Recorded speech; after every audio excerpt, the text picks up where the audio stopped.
I'm a 28-year-old guy, and a few years back, I started my own online retail business. It was one of those ventures that started small, more of a side project than anything serious. Back then, I was juggling college classes and two part-time jobs just to make ends meet, so squeezing in time to build a business was, well, let's just say it was a grind. I'd be up late into the night, handling orders, dealing with customer complaints, and figuring out the back-end logistics. At first, I barely made anything from it. Most of my income was just going right back into the business. Honestly, the first 2 years were brutal. Every dollar I made, I put back into the business, upgrading my website, testing out different suppliers, and investing in inventory. It was a gamble, and a lot of times I wasn't sure if it was worth it. My parents definitely didn't think it was. They'd tell me I was wasting my time, that I should just focus on getting a real job after college, something stable. I can't even count the number of times I had to sit through the "we're just concerned about your future" talks. But after a couple of years, things started to shift. Orders picked up, customers were returning, and suddenly it wasn't just a side hustle anymore. It was an actual business. By year 3, I had a decent income, enough that I could hire a small team to help with some of the work.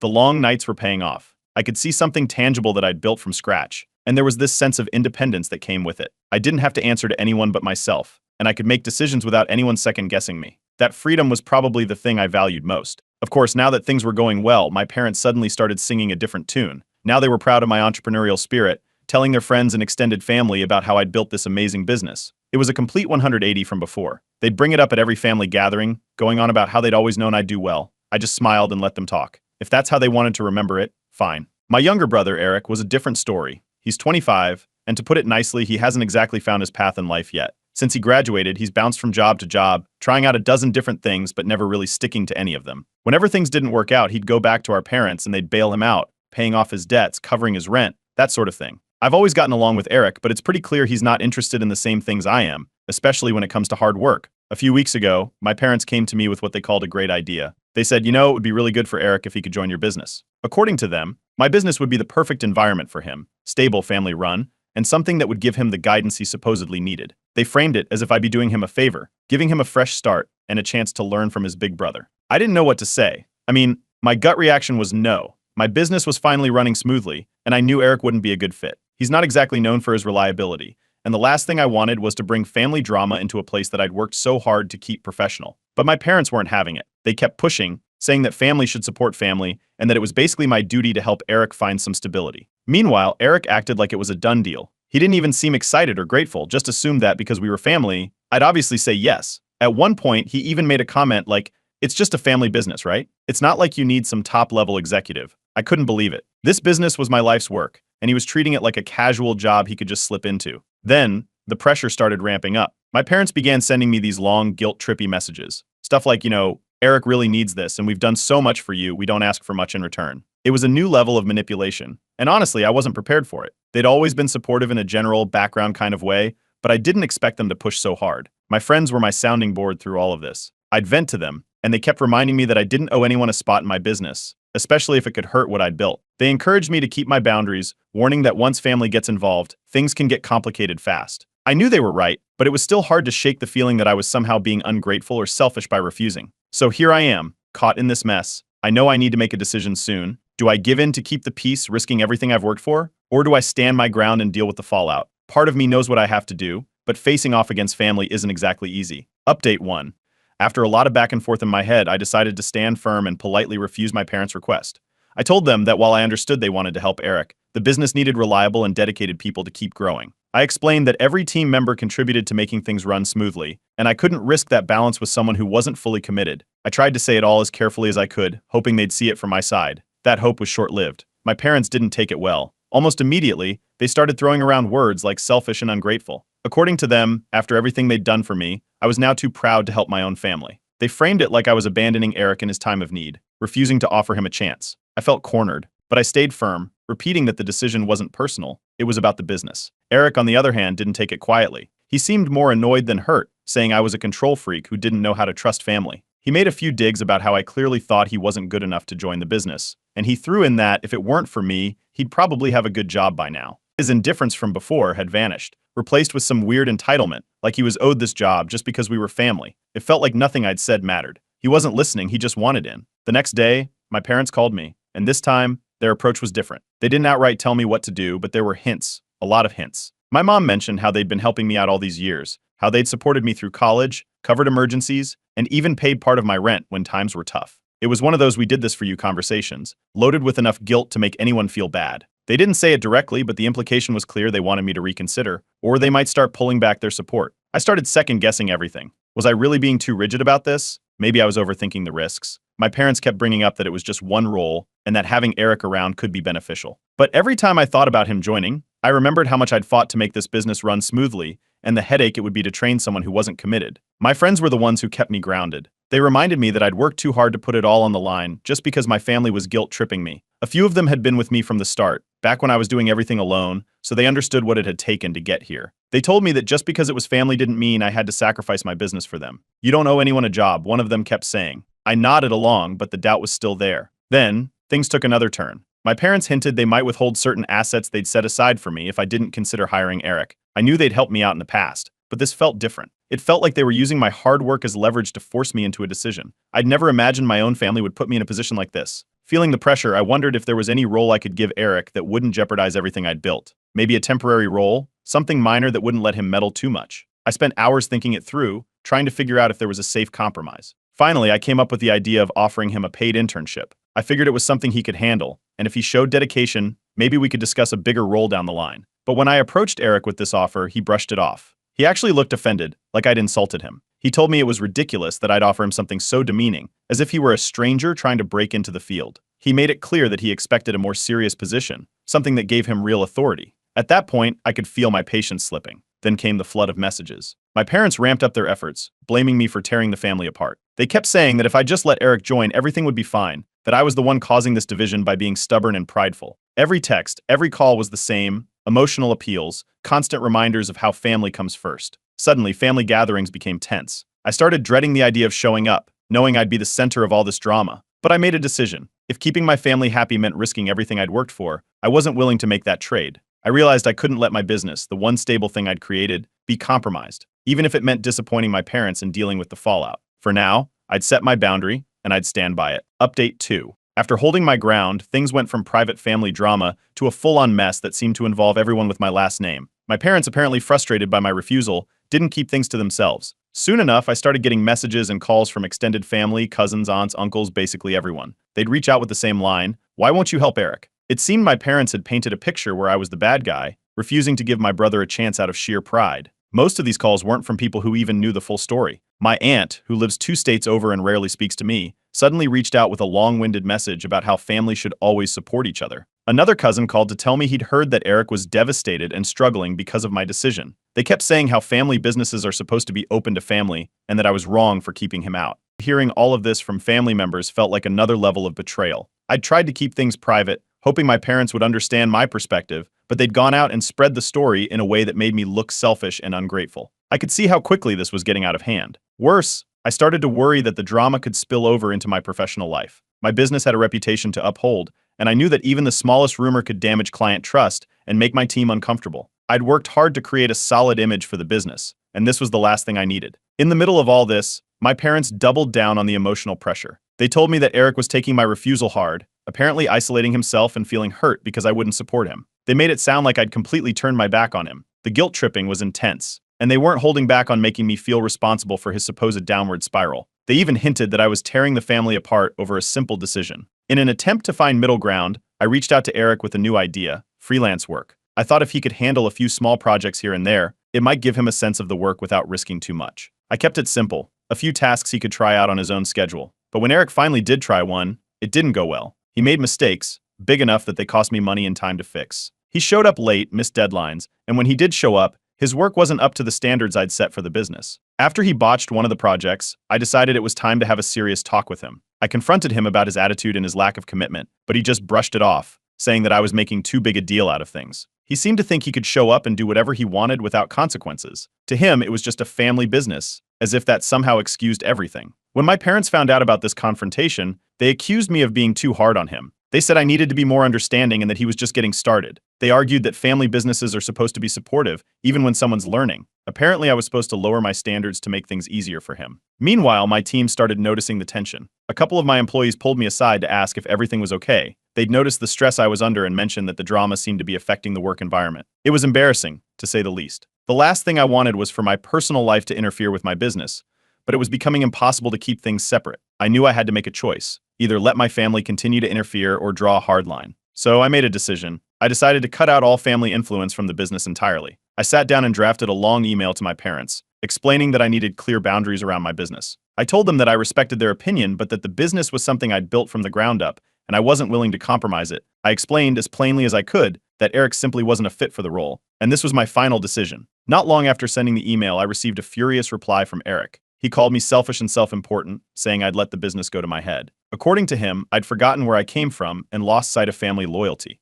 He accused me of putting money and success above family, saying I was acting like I was better than everyone else. After that email exchange, I decided I needed a break from family gatherings. The last few get-togethers had been tense enough, and I didn't want to keep putting myself in that situation. I knew showing up would only bring more of the same arguments, more guilt-tripping, and more pressure to change my mind. My friends were supportive, reminding me that I wasn't doing anything wrong by wanting to keep my personal and professional lives separate. So for now, I'm focusing on the business and keeping my distance from family events. I've come to accept that this situation may never fully resolve the way I'd hoped, but at least I'm protecting what I've built. And if that means standing on my own, then so be it. Update 3. After sending that boundary email, I didn't hear a word from my parents for almost 2 weeks. It was like a standoff, no texts, no calls, not even the usual family group chat updates. The silence felt more like a brewing storm than a truce, and I knew it was only a matter of time before something broke. My parents weren't the type to just let things go, and this time was no different. Eventually, my dad called. He cut straight to the point, warning me that if I continued being ungrateful, they'd reconsider their financial plans for me. The implication was crystal clear. My parents held certain assets that they'd always promised would go to me, but now they were using those as leverage to get me to change my mind about Eric. It was manipulative, but they weren't even trying to hide it anymore. I didn't respond, and after that, the silence returned. That's when my extended family decided to step in. My parents had been talking to them, explaining how I was refusing to help Eric and how my stubbornness was causing a rift. My aunt left a long voicemail, urging me to make things right and warning that if this went on, I could lose my family's support permanently. A cousin messaged me, saying he'd heard my parents might cut me off financially. The word spread fast, and soon enough, I was getting guilt-laden messages from family members I barely spoke to. It was clear my parents had painted me as the villain in this situation, and everyone believed it. It finally hit me that they were trying to control me using money. They'd always helped me out in the past, but now that help came with strings. They wanted me to give Eric a role he wasn't qualified for, all because they thought family support meant compromising everything I'd worked for. Realizing this only made me more determined to succeed on my own. I decided it was time to start moving any financial ties away from them. Slowly but surely, I took steps to separate myself financially so I wouldn't be dependent on anything they controlled. That's when the rumors started. I found out through friends and a couple of clients that my parents were telling people my business only existed because of their support. They claimed they'd helped me set it up and implied that I owed my success to them. This wasn't just a story for family, it had spread to my social circles, even trickling into my professional network. It felt like they were trying to ruin my reputation out of spite. When I posted a few updates on social media about my business and thanked my followers and clients for their support, I received messages from people expressing their solidarity. Friends reassured me that I'd done the right thing, and even a few clients reached out to confirm that they were standing by me. I realized I had more support outside of my family than within it, which was comforting, but it didn't take away the sting of being betrayed by my own parents. Just when I thought it couldn't get worse, Eric went online and posted a rant about me. He framed it as if I'd abandoned my family and chosen money over family loyalty. In his version of events, I'd grown too big-headed to remember where I came from. He painted himself as the victim, saying he'd always supported me but was now being cut out just because I'd become greedy. It was a low blow, and some clients saw it, which only added to the stress. A couple of clients even contacted me directly, expressing concerns over the family drama. They didn't want it interfering with the work we were doing together. I had to reassure them that the business was running smoothly and that my family issues wouldn't affect my work. The entire situation was exhausting, and I felt like I was constantly defending myself against my own family's attacks. To protect what I'd built, I decided it was time to consult a lawyer. I wanted to make sure that legally my family couldn't interfere with my business. It was a necessary step, but it felt surreal that I even had to take it. The lawyer helped me draft some documents to solidify my ownership and control, just in case things escalated. I felt a bit of relief knowing that I was taking measures to secure what was mine. When my parents found out about the lawyer, they were furious. They accused me of turning family into enemies and claimed I was taking things too far. According to them, by bringing in a lawyer, I was acting as if they were some kind of threat. They were outraged, as if I'd crossed an unforgivable line. To them, I was the one destroying the family, not the other way around. It was like nothing I'd said in my email had gotten through to them at all. At that point, I realized the painful truth. They would never see things from my perspective. I had held on to hope that maybe we could find some common ground, but it was clear they weren't going to change. If I wanted peace and stability, I needed to fully distance myself from them, both financially and emotionally. It wasn't what I wanted, but I couldn't keep sacrificing my sanity and my business just to keep them happy. In the end, I resolved to stick to my decision no matter the cost. I would rather stand alone with self-respect than give in to their manipulation. This whole ordeal had shown me that sometimes family isn't worth the price they're asking you to pay. I'd worked too hard to let anyone take that away from me, not even my own family. Update 4. Out of nowhere, my parents reached out and suggested a family meeting. After months of silence and tension, it felt odd, but I agreed. Maybe I thought they'd finally come around to having an actual conversation instead of pushing Eric on me. We met at their house, a neutral setting where they hoped we could clear the air.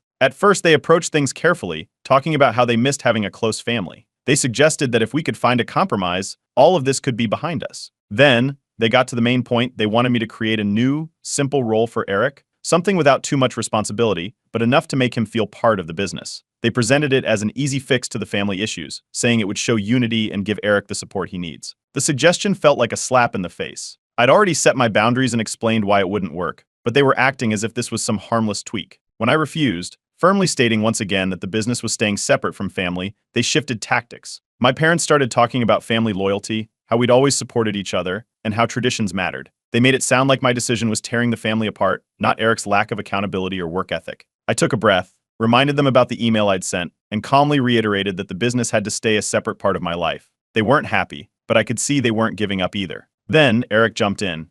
He promised that he would change if I just gave him a serious role this time, no freelancing or minor projects. According to him, he'd grown and understood how important this was. I looked at him, trying to see if anything was different, but I couldn't shake the memory of how he'd handled things before. That's when my parents brought up the will again. They didn't say anything directly, but they reminded me of how things might play out if I continued to refuse. It was another veiled threat, and I could feel the manipulation behind it. They were still trying to control me with money, subtly hinting that I'd lose out on the family assets if I didn't agree. When I shared this with my friends, they were quick to back me up. They'd been with me since the beginning and knew how much I'd invested in the business. They reminded me that standing firm was essential, no matter how much my family tried to twist things. They told me not to cave, and that setting boundaries was long overdue. I felt reassured, knowing my friends saw things clearly when I sometimes struggled. Then, my parents made a small shift. They suggested they'd consider respecting my boundaries if I started showing up at family functions again. They hinted it could be a way to prove I wasn't cutting myself off from them, and that I was still committed to the family. Testing the waters, I agreed to attend a family event, hoping it might help bridge the gap without compromising the business. At the event, things started out relatively calm, but it didn't take long for Eric to slip back into his old habits. He kept making sarcastic comments about my fancy business and how he'd have been a great addition if only I'd given him a real shot. He made it sound like I was depriving him of some life-changing opportunity, painting himself as the wronged party. It was a clear attempt to get under my skin in front of our extended family. Seeing this, everything clicked. My parents' intentions, Eric's behavior, it was all the same as before, just packaged differently. They weren't genuinely interested in respecting my boundaries. They wanted things back to the way they'd been, with Eric getting a free pass and my parents pulling the strings. I realized there was no version of this where I could trust them with any involvement in my life or my business. Nothing had changed, and it wasn't going to. After that event, I knew what I had to do. I made the final decision to fully separate from my family, both financially and emotionally. I had to protect my peace and the stability I'd worked so hard to build. Going forward, I wouldn't rely on any family assets or future promises. I'd make my own path, no matter what that looked like. For once, I felt certain. Update 5. With my decision to cut ties clear, I focused on separating myself financially from my family once and for all. I went through every account, every asset, and every last bit of financial connection they could potentially use to try and control me again. By the end of it, I'd built a wall around my finances that only I had the keys to. My business and money were fully in my own hands now, and it felt like a weight had been lifted. To start working through everything that had happened, I reached out to a therapist. The constant manipulation and family pressure had left scars that I couldn't ignore anymore, and I knew I needed help setting up healthier boundaries moving forward. Therapy gave me a space to process the betrayal without judgment, and week by week, I started building myself back up. Despite the clear boundaries I'd set, my parents didn't let up easily. They sent a steady stream of messages, some apologies laced with guilt, others warning me that I'd regret cutting myself off. It was the same cycle of manipulation, but this time I didn't respond. Instead, I focused on my business, channeling everything into my work, and the business thrived. Free from the family drama, I could finally give it my full attention. New clients started coming in, projects I'd put off got completed, and opportunities seemed to pop up out of nowhere. I realized just how much mental space the family tension had taken up. Now that I was free of it, I had the clarity to keep pushing forward, and the numbers showed it. The rumors my parents had spread about my business being built on their support were still floating around, so I addressed them head-on with my clients. I called a few of my long-term clients, the ones who'd heard the rumors, and explained the truth. I didn't go into family drama. I just laid out the facts of how I'd built the business myself, from scratch, without any help. The clients understood and appreciated my honesty, and it seemed to strengthen their trust in me. I felt a surge of relief knowing my reputation was intact, and clients knew the truth. As the business continued to grow, I was blown away by the support from my clients and friends. Some clients even referred me to new projects, and my friends stuck by me, cheering me on. It felt like I was finally on solid ground, surrounded by people who genuinely wanted to see me succeed. Then, out of the blue, I got a message from Eric. It was mixed. He offered a half-hearted apology, saying he didn't mean to cause problems but still claimed he just wanted a chance to prove himself. The apology felt hollow, and before I could even process it, he threw in one last request for a job, saying he was in a tough spot. After everything that had happened, I knew that hiring him would only bring back the chaos I'd worked so hard to escape. I replied briefly, telling him that it was time for him to find his own path. A few days later, my parents tried one last attempt. They sent a letter, an actual handwritten letter, saying they hoped I'd make things right for the family's sake. They wrote about how family loyalty should come above everything else and how disappointed they were that I'd turned my back on family. It was the same manipulation, just in a new form. I read it once, then put it aside. I wasn't letting guilt pull me back in. By now, the weight of their opinions didn't affect me like before. I'd come to accept that they saw things differently, and that was on them, not me. I had my business, my independence, and a circle of friends who'd stuck with me through the worst of it. A week later, my friends surprised me with a small celebration. They wanted to honor my independence and the strength it took to stand up for myself. We raised a glass to new beginnings, and for the first time in a long while, I felt at peace. I realized I'd come out of this stronger than I'd ever been, and I could finally see a future without the shadow of family drama looming over it. In the weeks that followed, my business hit a record high in revenue. I reached a milestone I'd set for myself years ago, and it felt like validation for every long night, every setback, and every bit of hard work I'd put in. I posted a simple message on social media, thanking my clients and friends for their support and sharing a bit of my journey, how I'd overcome challenges and was grateful for the life I was building on my own terms. Looking back on it all, I could see just how much I'd grown. It had been a painful journey, but I was grateful for the lessons it taught me about self-respect, boundaries, and the strength to stand alone if necessary. I wasn't the same person who'd started that small business all those years ago. Now, I was someone who could hold his own, no matter who tried to stand in the way. Hey everyone, I'm a 29-year-old guy, and my fiancée 28F, and I have been saving for our dream wedding for over 2 years. We both come from families that like to have a lot of input, but we've been careful to plan everything exactly the way we want. The venue, the flowers, the food, everything's been picked out to make our day perfect. We finally set a date, and things were going smoothly until last month, when my younger sister, who's 26, announced that she's pregnant with her first kid. It all started at a family dinner at my parents' place. We had everyone there, my sister, parents, and our brother, who's 31 and a bit of a peacekeeper. My sister and her boyfriend, a quiet guy who doesn't say much, showed up a little late, and she seemed to have a glow about her. At first, I thought she was just in a good mood, but then, after we'd all sat down and started on appetizers, she suddenly tapped her glass with a spoon. Everyone turned to her, and she just dropped the news she's expecting. The room erupted into cheers. My mom jumped up from her seat and hugged her, tears streaming down her face, while my dad kept clapping like it was the best news he'd heard in years. My brother congratulated her too, and my fiancé and I joined in, of course. We were genuinely happy for her. I mean, it's a big deal, right? But as the evening went on, the conversation kept circling back to her pregnancy. What names they'd thought of, how my mom was going to be the best grandma, whether they'd be finding out the gender soon, stuff like that. I stayed quiet, feeling a little sidelined, but I figured it was just the excitement of the moment. The next few days were all about my sister's pregnancy. My mom called me to talk about baby shopping, the cute little booties she found, and how she was already planning a nursery at their place. I didn't mind, but it was clear that the focus had shifted. My fiancé and us too, but we both just kept planning our wedding, thinking that things would balance out eventually. Then, a week later, my sister and I met up for coffee, just the two of us. We were chatting about random stuff, and out of nowhere, she says, it would be so much fun if we combined my baby shower with your wedding reception. She was so casual about it, like she was suggesting we order an extra dessert or something. I was stunned. I thought she might be joking at first, so I just laughed it off, but she stayed serious. She went on about how it would be a great way to save time and money, since the whole family would already be there. Plus, she said, it would mean she wouldn't have to plan a separate event, and everyone could celebrate both milestones together. I just sat there, trying to process it. My wedding day was supposed to be about me and my fiancé, not sharing the spotlight with a baby shower. I managed to mumble something about needing to think it over, and we finished our coffee with this awkward vibe hanging between us. That night, I told my fiancé about it. She was livid. She kept asking how my sister could even think this was a good idea. I mean, we've been planning this wedding for so long, and it's supposed to be our special day. It felt like my sister was trying to hijack our moment for her own celebration. My fiancé was adamant. There was no way we were sharing our wedding day with a baby shower. I tried to keep things calm, thinking maybe I could explain this to my sister and she'd understand. But when I brought it up again, she doubled down. She insisted that since the whole family would be there anyway, it would make sense to combine the events. She even tried to spin it like she was doing us a favor by offering to bring everyone together. I told her flat out that it wasn't going to happen, but she just looked at me like I was being difficult. Things got messier when our parents got involved. My sister must have mentioned it to them, because the next time I visited, they brought it up too. My mom tried to play it cool, saying that it would be convenient for everyone. My dad nodded along, adding that it would save on travel for the out-of-town relatives. They tried to sound neutral, but but it was clear they were leaning towards my sister's idea. It felt like they expected me to cave for the sake of family unity. I stood my ground and told them no, that the wedding was meant to celebrate my fiancé and me, and that we weren't going to change our plans for a baby shower. My sister didn't take it well. She accused me of being selfish, saying that I didn't care about her and that I was refusing to share even a little bit of my spotlight. It turned into this tense standoff with my parents awkwardly watching while my sister kept pushing. My fiancé was my rock through all this. She kept telling me that we had every right to focus on our wedding day and not let it get overshadowed. But just when I thought things couldn't get worse, my sister went and made a post on social media. It was one of those vague posts about how some people in her life were so obsessed with themselves that they couldn't even share a happy occasion. She didn't mention names, but it didn't take long for mutual friends and relatives to start putting two and two together.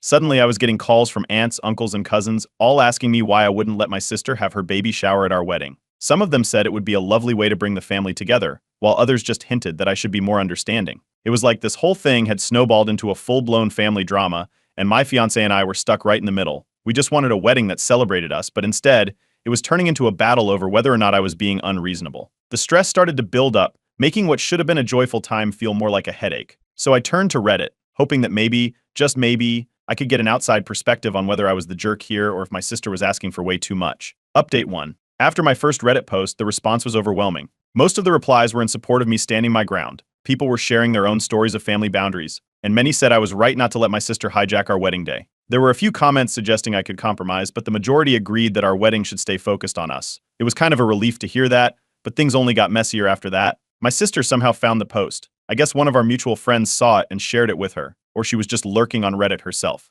Either way, she was furious. She sent me a long series of texts, accusing me of airing our family drama online and trying to make her look bad. She even told my parents about it, and soon enough they were calling me saying I'd crossed a line by sharing our private issues with strangers. I tried to smooth things over. I called my sister and tried to explain that I just needed an outside perspective, but she cut me off right away. She said the only way she'd even consider forgiving me was if I agreed to let her have her baby shower at the wedding. It was an ultimatum. Either I agree, or she wouldn't attend my wedding at all. I didn't back down. I told her I wasn't changing my mind and she hung up on me. The next day, my parents called again, this time doubling down on their stance. They said they understood why my sister was hurt and that it would be best if I compromised for family harmony. They tried to guilt trip me about how this was a special time for her, being her first pregnancy, and how I should make it easier for her. I told them I wasn't budging, and the call ended on a sour note. It didn't stop there, though. My sister started reaching out to guests from our wedding list, letting them know that she was planning a surprise baby shower at our reception. My fiancé found out through one of her friends, who called her, confused about the whole situation. My fiancé was beyond frustrated,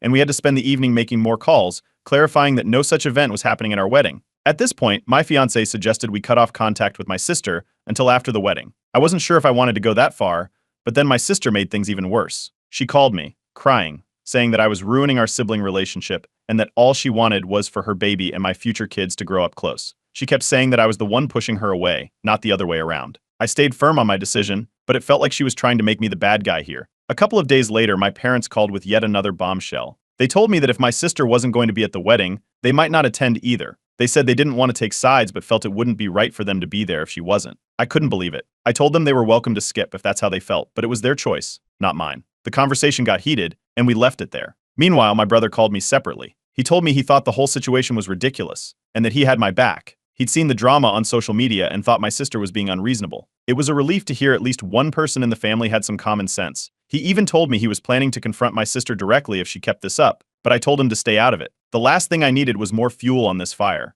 As if things weren't tense enough, my fiancé and I decided to have a meeting with our wedding venue. We wanted to make sure that there wouldn't be any unexpected surprises on our big day. The venue staff were understanding and assured us they'd keep an eye out for anything unusual. They promised that no one could throw an unscheduled event there, which gave us some peace of mind. Not long after that, my sister went on a full social media rant. This time, she posted a long, dramatic message about how she felt betrayed by the people closest to her. She didn't name names, but it was obvious she was talking about me. She painted herself as the victim of a selfish sibling who refuses to share even a little happiness. Some of our relatives started commenting with supportive messages for her, while others kept asking what happened. I didn't respond or engage, but it was clear that people were taking sides. I started getting messages from relatives asking me why I was being so stubborn and if I could find it in my heart to let my sister have her moment. Some of them even suggested that I let her come to the wedding without the shower, as a middle ground, but it was clear that she wasn't interested in attending unless she got her way. With all this going on, my fiancé and I decided to hire security for the wedding. We didn't want to take any chances, and we definitely didn't want to deal with a potential scene on our big day. We explained the situation to the security team, and they assured us they'd keep an eye out for anything unusual. It was an extra expense, but at this point, we were more concerned about making sure our day went smoothly. All the while, the pressure from my family continued. My parents kept making passive-aggressive comments whenever we spoke, and my sister's social media posts continued to stir up drama. My brother stayed in touch, encouraging me to keep my head up and focus on the wedding,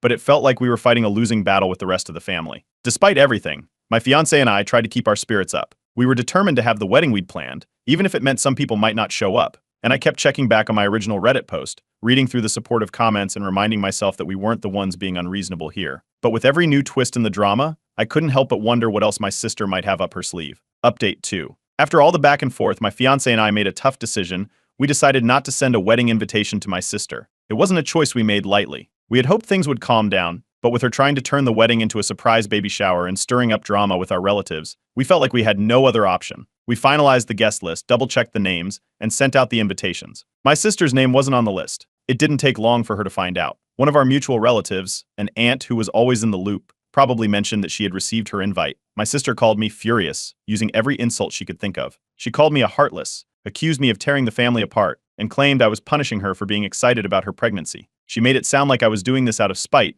rather than trying to keep our wedding from being overshadowed. Shortly after that, my parents called, equally upset. They couldn't believe that we had uninvited my sister, saying that it was a drastic move and that I needed to fix it immediately. They insisted that she should be allowed to attend and that this whole situation had gone too far. I tried to explain, again, that this wasn't just about the baby shower suggestion anymore. It was about how she had disregarded our boundaries and made everything about herself, even contacting our guests directly. But my parents wouldn't hear it. They told me I was making a huge mistake, and the call ended on a bad note. Things took a strange turn after that. My brother, who had been quietly supportive through all this, suddenly made a post on social media. He wrote about how it's important to respect other people's boundaries, especially when they're trying to protect a special event in their lives. He didn't mention anyone by name, but everyone knew who he was talking about. A lot of our relatives saw it, and it sparked even more conversations within the family. Around the same time, my sister decided to host her own family gathering the day before our wedding. She sent out a mass message to some of our relatives, inviting them over to her place for a little celebration. The invite didn't explicitly call it a baby shower, but the timing made it pretty obvious. Our aunt forwarded me the message saying that it felt like my sister was trying to steal the spotlight. Some relatives started gossiping, wondering if the gathering was meant to overshadow our wedding, and there were lots of whispers about what would happen next. As the wedding day got closer, I couldn't help but worry about what my sister might try to pull. I kept thinking about whether she would show up uninvited or try to stir up more drama. My fiancé noticed how stressed I was and kept reminding me that we were going to have a beautiful day, no matter what my sister did. She was right, of course, but the anxiety lingered. I kept picturing worst-case scenarios in my head. Then, out of nowhere, my sister showed up at my house one evening. She hadn't called ahead or anything, she just knocked on the door. When I opened it, she looked upset, like she'd been crying. She started pleading with me to let her come to the wedding, saying that she didn't want things to be this way between us. She insisted that we could work things out and make it a celebration for everyone. I stood there, caught off guard, not sure how to respond. Before I could say much, my fiancé stepped in. She calmly told my sister that her behavior over the past few weeks had caused a lot of hurt. She explained that this was supposed to be our special day, and that we needed my sister to respect that. My fiancé wasn't aggressive or angry, she just laid out the facts, making it clear that the way things had unfolded wasn't fair to us. My sister paused, and for a moment it seemed like she might understand. She gave a sort of apology, saying she hadn't meant for things to get so out of hand. But then she circled back to the baby shower idea, saying it was never about stealing the spotlight. She just thought it would bring the family closer. My fiancé and I exchanged a look, realizing that she still didn't get why we were so upset. Not long after she left, my parents reached out again, urging me to be the bigger person and invite my sister. They said that family was what mattered most, and that I should let go of my stubbornness for the sake of unity. I told them it wasn't about being stubborn, it was about respecting our wishes for our wedding. The call ended with them sounding disappointed, but I wasn't going to change my mind. That night, I updated Reddit again, explaining everything that had happened since my last post. I laid out how my sister had continued pushing for her baby shower and how she'd shown up at my door. The comments were just as supportive as before, with people telling me to hold firm and prioritize my happiness. Some even shared their own stories of dealing with family drama during weddings, which made me feel less alone in the whole mess. With the wedding approaching fast, we doubled down on our decision to hire security for the day. We went over the details with the security team, making sure they knew the situation. They assured us they would be discreet but firm if anyone tried to crash the event. It was one less thing to worry about, but I couldn't shake the feeling that my sister might still try to pull something. Through it all, my brother kept checking in, reminding me that I wasn't being unreasonable. He said that setting boundaries was never easy, but sometimes it was necessary. I appreciated his support, especially when it felt like almost everyone else was pushing me to give in. As the days ticked down, my fiancé and I focused on finalizing the last wedding details. We picked up our suits, double-checked the seating arrangements, and tried to enjoy the final moments before the big day. But in the back of my mind, I knew that the drama with my sister wasn't over yet. I just hoped we could make it through the wedding without any more surprises. Update 3. The morning of the wedding, I woke up with a mix of excitement and nerves. It was the day my fiancé and I had been planning for so long, but the tension with my sister and the family drama hung over everything. We headed to the venue early to make sure everything was in place, and to go over the final details with the security team. They ran through their plan with us one last time, assuring us that they'd handle any unexpected guests and keep things smooth. It was a relief, even though I couldn't shake the knot in my stomach. As guests started to arrive, my parents showed up, alone. My sister was nowhere in sight. My mom barely looked at me as she walked in, and my dad made some offhand comments about how they wished everyone could be there. They didn't ask about the wedding details or express any excitement, just kept up with the passive-aggressive digs as they took their seats. I chose not to engage, focusing on greeting the other guests who were genuinely excited to celebrate with us. During the ceremony, everything went off without a hitch. My fiancé looked beautiful, the vows were perfect, and for those moments I almost forgot about all the drama. But as the ceremony wrapped up, one of my friends pulled me aside and showed me something on his phone. My sister had posted on social media another cryptic message about how some people don't even let their own family be part of their celebrations. She added some heartbroken emojis and a photo of herself looking upset. It was a clear jab at me, and while I expected something like this, it still stung a bit. The reception kicked off, and my brother came through with a heartfelt speech. He kept it focused on me and my fiancé, talking about how much he admired our relationship and how happy he was to see us starting this new chapter together. But he couldn't resist a small dig at the situation, mentioning how important it is to support each other and respect boundaries. A few people in the crowd gave knowing looks, and I could see my parents exchanging uncomfortable glances. After the speech, my parents pulled my brother aside. I didn't hear everything, but I caught enough to know they were upset about his speech and accused him of choosing sides. My brother stayed calm, reminding them that he was here to support his family, just not in the way they might have wanted. The tension was thick, but my brother stood firm, and they eventually let it go, looking more sour than ever. Meanwhile, security came up to me quietly during the reception with an update. Apparently, someone had tried to get into the venue without an invitation, and they had to turn them away. They didn't give me all the details, but it was clear enough who it had been. I nodded, grateful that they had handled it without causing a scene, and tried to push it out of my mind.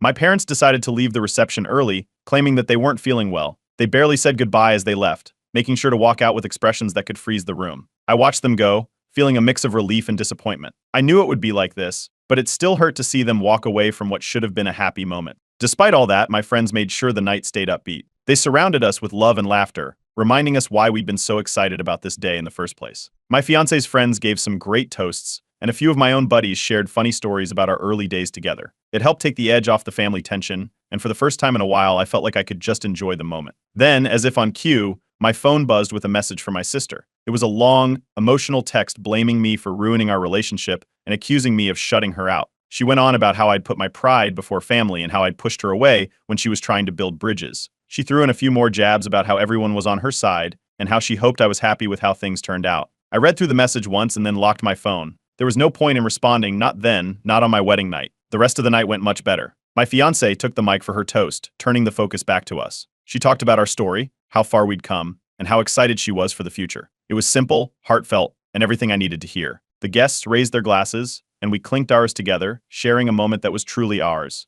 It was the reminder I needed that no matter how messy things had gotten with my family, this day was still about the life my fiancé and I were building together. We shared our final dance surrounded by friends and family who actually wanted to be there for us. The music played softly, the lights dimmed, and for those few minutes, everything else melted away. I held my wife close, knowing that we had gotten through the worst of it together. As the night wound down, and we said our goodbyes to the last guests, I found myself reflecting on everything that had happened. My sister's drama, my parents' disappointment, the way my brother stood by me, none of it had been easy. But as I looked around at the people who had shown up for us, I realized that setting boundaries even when it hurts was the right call. My wife squeezed my hand, giving me that reassuring smile, and I knew we'd made it through stronger than before. With the venue finally empty and the last of the decorations packed up, my wife and I headed out, ready to start our new life together. And despite everything, I felt a strange sense of peace. We had faced the chaos, dealt with the drama, and still found our moment of joy. Now it was time to focus on what came next, on us, on the life we were building, and on keeping those boundaries that had made this day possible. Update 4.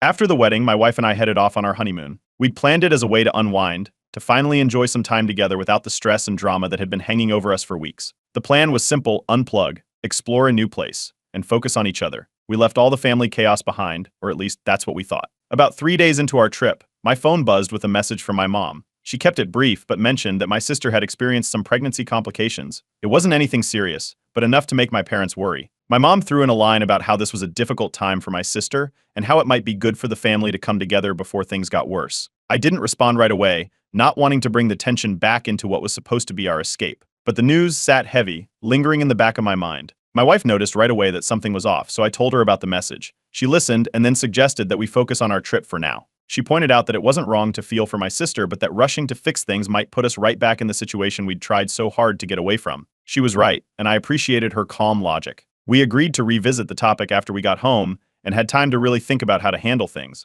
Meanwhile, my sister wasn't waiting around. A few days later, I got an email from her. It was long, way longer than any message she'd sent before. She went on about how she felt humiliated and disrespected, not just because of the wedding, but because I had chosen strangers on Reddit over her. She demanded an apology, saying that I needed to own up to the hurt I'd caused her. Reading through it, it was clear she still didn't understand why I'd put those boundaries in place in the first place. I didn't reply right away. Instead, when we got back home, I decided to see a therapist. My wife had suggested it a while back when things first started spiraling, and now it felt like the right time. I needed help figuring out how to handle my sister's demands, my parents' pressure, and my own feelings about the whole situation. The therapist listened to everything: the wedding drama, the social media posts, the constant pressure to make amends.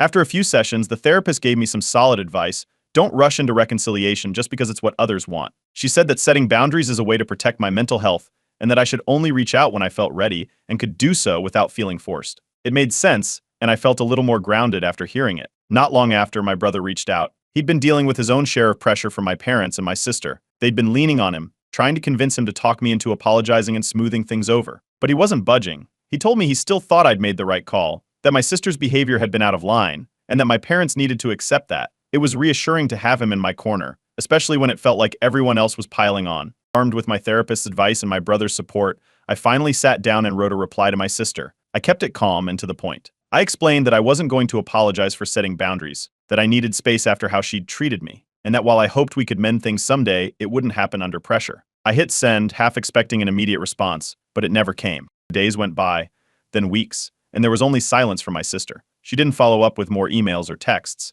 My parents, however, were quick to fill the gap. They sent another message, this time full of disappointment. They accused me of tearing the family apart by refusing to apologize and said they couldn't believe I'd turned my back on my sister during her pregnancy. I didn't respond, but their words stung. I saved the message, knowing I'd need to think carefully about how to handle them going forward. To lift my spirits, my wife planned a surprise date night for us. She booked a reservation at one of my favorite restaurants and arranged a whole evening just for us. It was a small but thoughtful gesture, and it reminded me of why I'd fought so hard to protect our wedding day from all the chaos. Being with her, away from the constant pressure and drama, felt like a breath of fresh air. That night, after dinner, I posted another update on Reddit. I shared everything that had happened since the wedding, the email from my sister, the therapy sessions, and my parents' messages. I was honest about how complicated it all felt, how I wasn't sure when or if things would get better with my family.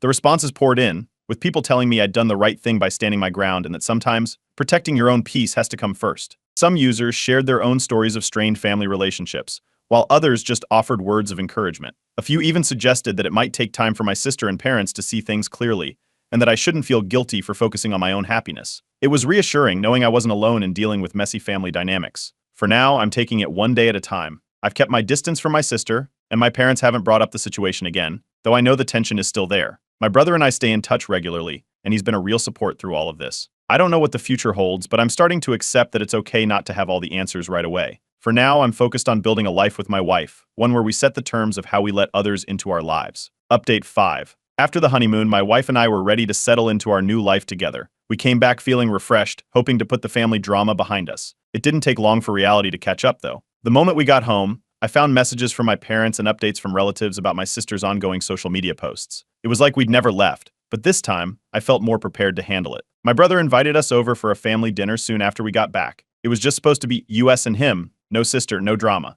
He thought it would be a good way for us to reconnect without any added tension. When we got there, the mood was light. He'd set up a nice spread, and his kids were excited to see their uncle and new aunt. But even with the relaxed vibe, it was impossible to ignore the unspoken tension. My sister wasn't mentioned at first, but we all knew why she wasn't there. After dinner, my brother pulled me aside. He told me that our parents had been pressuring him to cancel the dinner or at least try to make it a bigger family event. He refused, wanting to keep things simple. It was clear that our parents weren't happy about it, but he didn't let it affect his plans. It felt good knowing he had our back, even when it meant pushing back against our parents. The next encounter with my parents wasn't so smooth. They invited my wife and me over, and I thought it might be an opportunity to clear the air. From the start, though, it was obvious they were still holding on to resentment about the wedding. They barely acknowledged my wife, keeping their focus on my sister's pregnancy instead. My mom kept mentioning how tough it had been for my sister to go through the last few months without her brother's support. My dad chimed in with comments about how family should stick together during times like this. After a while, I finally asked them to stop bringing my sister into every conversation. I told them I wanted to focus on having a relationship with them, not a constant guilt trip about my sister. My mom's face went tight, and my dad's expression darkened.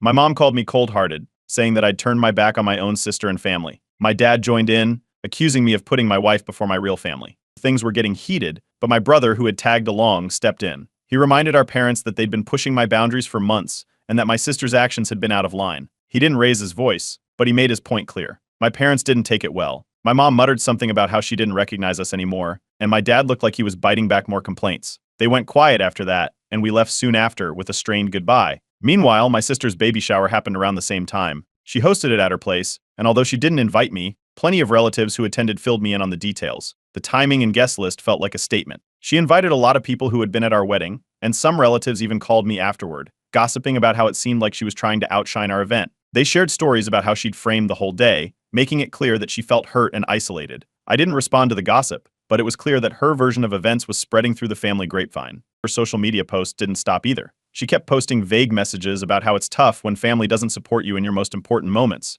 She shared photos from her baby shower, captioning them with phrases about real support and finding out who really cares. She didn't tag me, but it was obvious who the posts were aimed at. A few mutual friends and relatives messaged me, asking if things had smoothed out between us. I kept my replies short and simple, saying I was focusing on my own life. Through all of this, I started to find some peace. My wife and I focused on building our life together, talking about our plans, and even starting to look at new places to move into. My therapy sessions helped me process everything, reminding me that not every relationship can be repaired.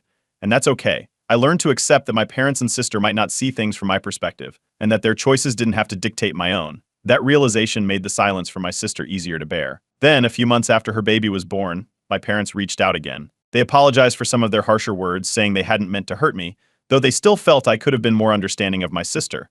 It wasn't a perfect apology, but it was a step forward. They were still close with my sister and continued to be involved in her life, but they expressed a desire to rebuild something with me too. I agreed to try, but on my terms this time. Shortly after that, I got a message from my sister. It was a simple text, saying that she hoped we could move past things now that the baby was here. She didn't apologize or acknowledge any of what had happened before, just suggested we let it go for the sake of the next generation. I replied politely, congratulating her on the birth but keeping things distant. I didn't want to fall back into old patterns. I shared all of this in my latest Reddit update, talking about the family dynamics and the steps I was taking to focus on myself and my marriage. People continued to offer support, reminding me that it's okay to prioritize my own peace. Some shared their own stories of family drama, while others just encouraged me to keep going with the boundaries I'd set. Looking back, I realized that I'd come a long way from where this all started. The family tension hadn't disappeared, but I was starting to feel like I had a handle on it. I wasn't rushing to fix things anymore, and I wasn't letting guilt dictate my choices. I knew there would be more difficult conversations ahead, but for the first time, I felt like I was on the right path. And maybe, just maybe,